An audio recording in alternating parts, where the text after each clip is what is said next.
안녕하십니까. 2024년 8월 12일 최병무의 팩트 시작하겠습니다. 정봉주 민주당 최고위원 후보가 조금 전에 기자회견을 했습니다.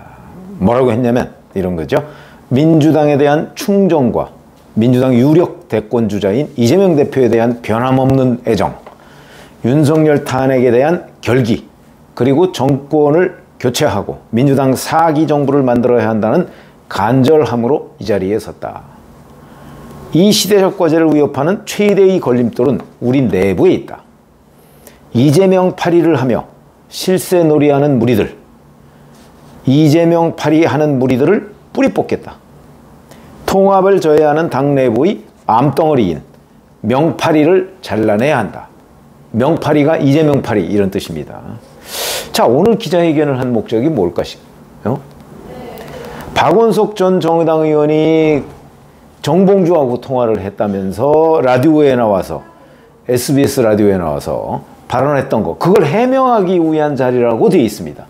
그거 원래 8일이거든요. 지난주 목요일이죠. 그거를 해명하겠다고 기자회견까지 예고를 하고, 그러니까 오늘 수많은 기자들이 모였습니다. 또 정봉주 입에서 이재명과 관련해서 어떤 독설이 나올까? 왜냐하면 지난번 박원석 전 의원한테 했다는, 전 정의당 의원이죠, 했다는 그 얘기가 상당히 이재명 후보한테는 아픈 내용들입니다. 이런 겁니다. 이재명이 최고위원 경선 개입에 대해 상당히 열받아 있더라. 전화통화를 해봤더니 정 후보가 난 5명 안에만 들어가면 돼, 그렇게 얘기를 하면서 최고위원회는 만장일치제다, 두고 봐, 내가 들어가면 어떻게 하는지 라고 말하더라. 근데 이런 정도 얘기만 있는 게 아닙니다. 이재명은, 이게 이제 정봉주 얘기라는 얘기를 전한 거죠. 이재명은 조그만 비판도 못 참는다. 행정가여서 그렇다. 제왕적 권한의 표본이 윤석열 대통령인데 그런 식이면 대통령 못 된다. 이재명이 대통령 못 된다는 거죠. 최고위원이 되면 이재명 눈치 안 보고 세게 들이받을 것이다. 이재명은 날 밟고 가야 할 것이다. 여기까지 이제 전해진 얘기입니다. 박원석 전 의원 또는 일부 기자들한테도 그런 얘기를 했다는 거죠. 그래서 기자들이 이제 정보 보고, 글쎄 왜 기사를 안 쓰고 정보 보고를 했는지 잘 모르겠습니다만, 여하튼 정보 보고로 회사에 보고를 했다는 거죠. 그 내용들입니다, 이게 다. 그러니까 이걸 해명하기 위해서, 자, 지난주에는 다음 주 초에 자기가 회견을 하겠다 예고를 하고 오늘 실제 회견을 했습니다. 근데 하고 보니까 완전히 무슨 이재명 대표에 대한 변함없는 애정이 어떻고 뭐 다 이렇습니다. 자, 박원석 전 정의당 의원이 전한 발언으로 정봉주 후보는 이제 엄청난 공경에 처할 것이다. 많은 사람들이 그렇게 생각했죠. 근데 그게 아닙니다. 지난 주말 10일, 11일 이 경선에서도 정봉주 후보는 큰 타격이 없었습니다. 물론 경기도 경선에서 뭐 3등을 하긴 했습니다. 김민석, 그 다음에 김병주에 이어서 3등을 하긴 했는데, 그렇다고 해서 이게 5등까지가 최고위원이거든요. 그러니까 본인 말대로 5명 안에만 들면 돼, 이겁니다. 그 안에 드는 데에는 아무 문제가 없습니다. 현재 누적으로 아직도 2위입니다. 김민석이 1위, 정봉주가 2위입니다. 이재명 후보가 그렇게 정봉주를 밀어내려고 했는데 밀어내지 못하고 결국 수석 최고위원 자리에서만 밀어내고 최고위원 자리에서는 밀어내지 못했습니다. 이게 당 권리당원에 대한 이재명 대표, 이재명 후보의 영향력 한계라고 얘기할 수도 있습니다. 무슨 얘기냐면, 권리당원을 완벽하게 이재명 후보가 장악하고 있다면, 한번 이렇게 하면 바로 그냥 한 2-3번 투표 거치면서 5위 밖으로 밀려야 되는데 그건 아닙니다. 그만큼 정봉주 최고위원 후보의 개인기가 만만치 않다는 뜻이죠. 그 개인기가 뭐냐? 저는 윤석열 대통령 탄핵, 이걸 처음부터 주장하고 나선 후보입니다. 다른 최고위원 후보들이 명배어천가를 부르고 있을 때에 정봉주 후보는 윤석열 탄핵. 아니 이게 기본적으로 민주당 권리당원들한테 표를 받겠다는 거 아닙니까? 그 사람들이 가장 원하는 목소리를 내준 겁니다. 정봉주가. 저는 정봉주 후보의 뭐 여러 가지 어떤 논란이 있지만 적어도 요 선거 캠페인 부분과 관련해서는 역시 정치를 오래 해서 그런지 내공이 있네? 저 그렇게 판단이 됩니다. 그 정치의 테크닉이라는 측면에서만 본다면 지금 민주당의 권리당원들이 가장 듣고 싶어하는 얘기는 윤석열 대통령 탄핵일 겁니다. 탄핵과 정권교체. 그 다음에 그거는 이제 민주당의 다수 권리당원이 듣고 싶은 얘기고 그 중에 또 핵심 권리당원들은 이재명 대통령 뭐 이런 거 아니겠습니까? 그러면 다른 최고위원 후보 7명이 이재명 대통령 부분에만 집중해 있는 동안 정봉주 후보는 바로 윤석열 탄핵이라고 하는 더 큰 덩어리를 향해서 지금 목소리를 내고 있는 거예요. 그게 성공한 거죠. 그런데 그게 너무 성공을 하는 바람에 수석 최고위원이 될 가능성이 있으니까 이재명 대표 후보가 그걸 밀어내고 있는 과정입니다, 지금. 근데 영향력에 한계가 있다. 완전히 밖으로 밀어내지 못한다 하는 게 입증이 된 겁니다. 그냥 김민석을 4위에서 1위로, 최고위원 1위로 끌어올리는 정도의 영향력, 그 정도를 가지고 있다는 거죠. 그거 보면 이재명 후보가 이른바 개딸에 대한 영향력은 압도적이지만 민주당 권리당원에 대한 영향력에서는 생각보다 그렇게 압도적이지 못하다 하는 것을 이 대목에서도 알 수가 있고요. 지금 정봉주 후보가 이 여러 가지의 곤경, 자기한테 처해진 곤경을 이용해서 오히려 효과적인 득표 내지는 차기 정치를 하고 있는 것이 아닌가. 이걸 제가 말씀드리려고 하는 겁니다. 그러니까 이번 최고위원 경선에서 지금 일반 국민들이 알고 있는 사람은 정봉주로 시작해서 결국 정봉주로 끝나는 것 아니야? 이것만 알고 있습니다. 그럼 정봉주 후보가 엄청나게 성공한 셈이죠? 정봉주 그냥 막말의 대명사 이 정도로 알고 있었는데 뭐 목발경품이 어떻고 저 유튜브 나와서 낄낄거리고 뭐 이런 정도로만 알았는데 그게 아니라 정봉주가 자기 정치를 지금 이재명을 상대로도 자기 정치를 치고 빠지기 식으로 자기 정치를 할 수 있는 사람이다 하는 걸 알 수 있는 대목이라는 거예요. 저는 대단히 중요하다고 보고요. 그러면 왜 막바지에 와서 이런 얘기를 했고, 그럼 오늘 또 기자회견을 해서 오늘은 또 치고 빠졌습니다. 오늘은 뭐 이재명 대표에 대한 변함없는 애정 뭐 이러면서, 그리고서 박원석 전 의원이 전한 이 발언이 잘못된 발언이다라는 식으로 완전히 오리발을 내밀지 않습니까? 그러면 또 여기에 긍정적 시선을 보내주는 민주당 권리당원들이 꽤 있다는 거죠. 그리고 자기가 이재명을 아웃시키는 게 아니고 이재명 8위를 아웃시키겠다는 겁니다. 이재명을 누가 이렇게 판다고 보는 거죠? 다른 최고위원 후보들이죠. 최고위원 후보로 지금 8명이 뛰고 있습니다.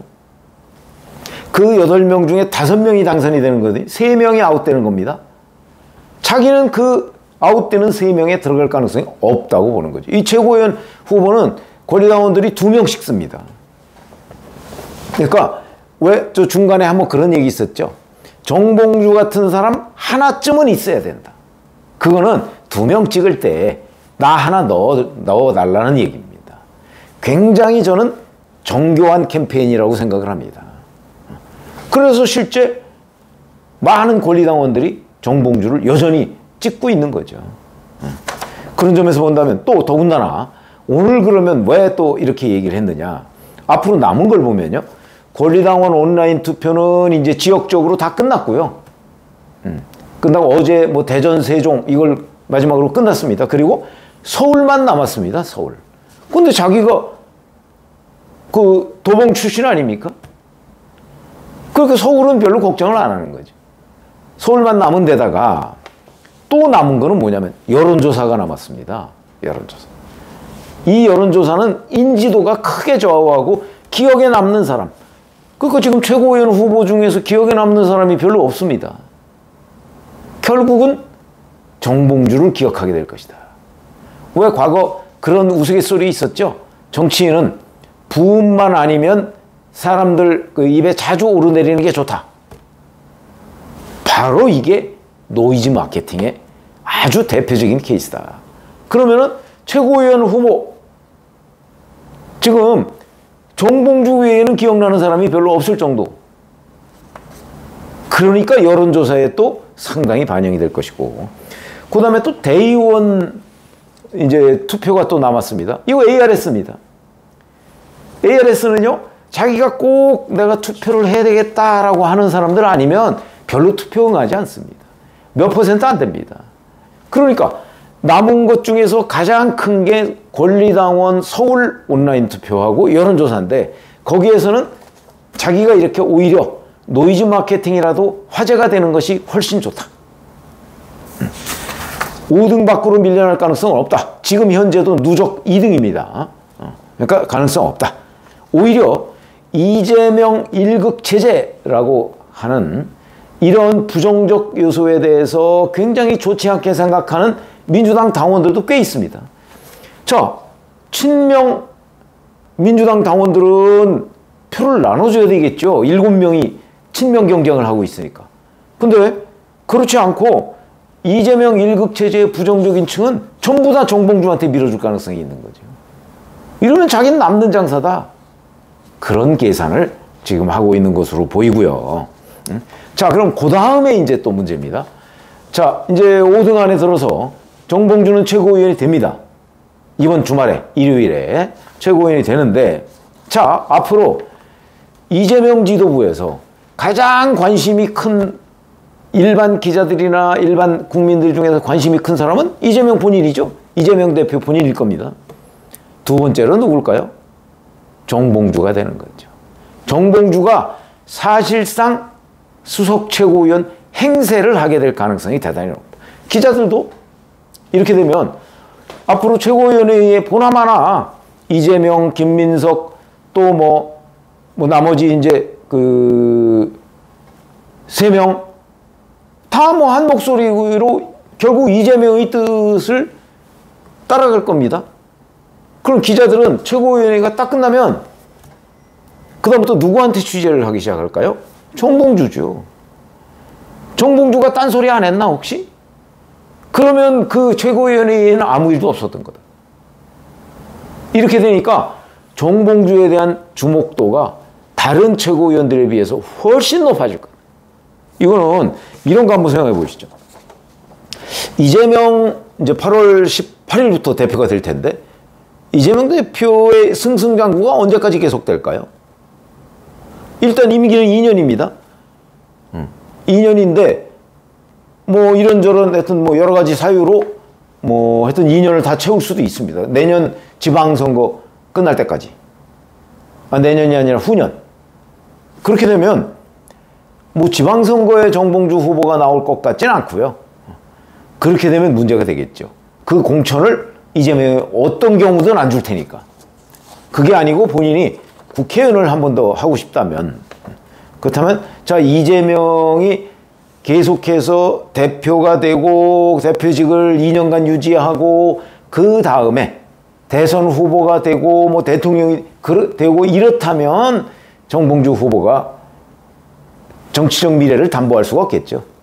근데 그게 아니라면 정봉주 후보는 단연 민주당에서 거의 이재명을 대체할 정치인이 될 가능성이 높아졌다. 본인이 지금 그런 자기 정치를 하고 있다. 이게 역설이라는 겁니다. 어찌 보면 지금 대표 경선에 나왔던 김두관 후보보다 민주당 전당대회에서 지금 더 사람들의 입에 오르내리는 사람이 바로 최고위원 후보인 정봉주입니다. 그렇다면 정봉주는 이번 경선 과정에서 자기 정치를 하는 점에서는 대단히 성공한 모델이 된 것 아니냐. 이재명이 정봉주를 계속해서 밀어내려고 하면서 오히려 키워주는 모양새가 됐다. 물론 거기에는 정봉주 개인의 어떤 정치적 테크닉 이런 것도 좌우가 됐습니다. 정봉주 전 의원은요, 2004년에 17대 의원 한 번 하고서 그 다음부터는 국회의원을 못했습니다. 근데 그렇게 따지면 정치는 20년을 한 셈입니다. 20년을 한 그 테크닉이 어찌 보면 이번에 거의 그 정치 기술적인 측면에서 보면 이재명이라는 정치인에 맞설 정도의 그런 기술을 보여준 것 아닌가. 그래서 제가 정봉주의 역설 이런 걸 말씀을 드렸습니다. 결국 이재명이 정봉주를 견제하다가 정봉주를 키워주는 모양새가 됐고, 앞으로 이재명 지도부에서도 정봉주의 역할은 오히려 더 커질 가능성이 있다. 이재명이 누르면 누를수록 정봉주는 더 큰 민주당 내에서 큰 정치인이 될 가능성이 있다. 이런 장면을 지금 보고 계신 것이다. 이런 설명을 드렸습니다. 고맙습니다.